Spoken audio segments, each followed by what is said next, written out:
Assalamualaikum warahmatullahi wabarakatuh. Yang terhormat Bapak dosen pemampu mata kuliah tingkat profesi hukum dan bisnis, juga rekan-rekan sekalian yang saya banggakan. Pada kesempatan pagi ini kami dari kelompok 5 akan mempresentasikan atau menjelaskan terkait materi kami yang berjudul Etika Profesi Advokat di Indonesia. Nah, seperti yang kita ketahui bahwa profesi advokat ini merupakan salah satu pilar penting di dalam sistem penegakan hukum di Indonesia. Nah, advokat ini memiliki peran strategis dalam memberikan bantuan hukum kepada masyarakat serta memastikan keadilan dapat ditegakkan secara adil dan juga merata.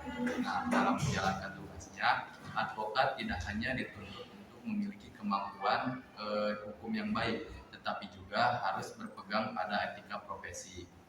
Nah, etika profesi advokat ini menjadi pedoman dalam bertindak agar tidak menyimpang dari nilai-nilai moral dan juga hukum yang berlaku. Nah, tanpa adanya etika profesi, advokat ini berpotensi akan menyalahgunakan kewenangannya demi kepentingan pribadi atau pihak tertentu. Nah, oleh karena itu penting untuk kita memahami etika profesi advokat sebagai landasan dalam menjalankan profesi secara profesional dan juga bertanggung jawab. Nah, selanjutnya kami sudah memberikan kepada beberapa poin utama terkait materi ini. Yang pertama, apa yang dimaksud dengan etika profesi advokat. Yang kedua, apa dasar hukum etika profesi advokat di Indonesia, dan apa saja prinsip-prinsip etika profesi advokat, juga bagaimana peran dan tanggung jawab advokat dalam menjalankan profesinya. Nah, terkait poin-poin tersebut akan disampaikan oleh rekan saya, Dr. Fauzia. Baik, untuk pengertian yang pertama, mungkin ada pengertian etika profesi advokat ya. Etika profesi advokat ini adalah seperangkat norma, nilai, dan aturan yang mengatur perilaku advokat dalam menjalankan profesinya. Nah, etika ini bertujuan untuk menjaga kehormatan, martabat, dan integritas profesi advokat. Jadi, secara umum, etika profesi ini mencakup prinsip moral yang harus dipatuhi oleh setiap advokat, baik dalam hubungan dengan klien, sesama advokat, maupun dengan pengadilan. Dan yang kedua, mungkin ada pengertian mengenai dasar hukum etika profesi advokat di Indonesia. Meliputi apa saja dasar hukumnya ini? Mungkin ada 3 poin yang meliputi dasar hukum etika profesi ini. Yang pertama dari Undang-Undang Nomor 18 Tahun 2003 tentang advokat. Yang kedua ada Kode Etik Advokat Indonesia atau KEAI. Yang ketiga ada Peraturan Organisasi Advokat. Nah, undang-undang tersebut memberikan landasan hukum bagi advokat dalam menjalankan tugasnya. Sedangkan kode etik menjadi pedoman moral dalam praktik sehari-hari.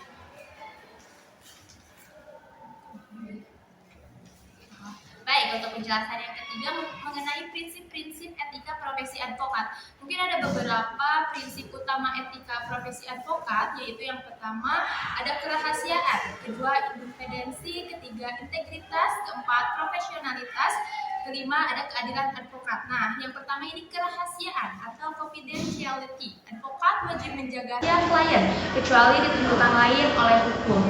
Nah, yang kedua independensi. Advokat harus bebas dari tekanan pihak manapun dalam menjalankan tugasnya. Yang ketiga ini ada integritas advokat. Nah, advokat ini harus jujur dan tidak melakukan perbuatan curang. Yang keempat adalah profesionalitas advokat. Nah, advokat ini harus menjunjung tinggi nilai keadilan dalam setiap perkara. Nah, yang terakhir ada keadilan advokat ini harus menjunjung tinggi nilai keadilan dalam ya, mungkin ada peran dan tanggung jawab dari advokat ini sendiri. Nah, advokat ini memiliki beberapa peran penting. Mungkin yang pertamanya ada memberikan bantuan hukum kepada klien, kedua membela hak-hak klien di pengadilan, ketiga menjaga tegaknya hukum dan keadilan. Adapun tanggung jawab untuk advokat ini sendiri ya, yang pertama ini tanggung jawab kepada klien tentunya, tanggung jawab kepada pengadilan, dan tanggung jawab kepada masyarakat. Nah, untuk yang terakhir ada pelanggaran etika advokat nih. Pelanggaran etika profesi ini dapat terjadi apabila advokat yang pertama membocorkan rahasia klien, yang kedua bertindak tidak jujur, dan yang terakhir itu menyalahgunakan jabatan. Jadi sanksi terhadap pelanggaran etika dapat berupa teguran, pemberhentian sementara, hingga pencabutan izin praktik. Seperti itu. Baik, untuk pembahasan terkait etika profesi advokat ini sudah kita bahas. Oleh karena itu dapat kami simpulkan bahwa etika profesi advokat ini merupakan pedoman yang penting di dalam menjalankan tugas sebagai penegak hukum.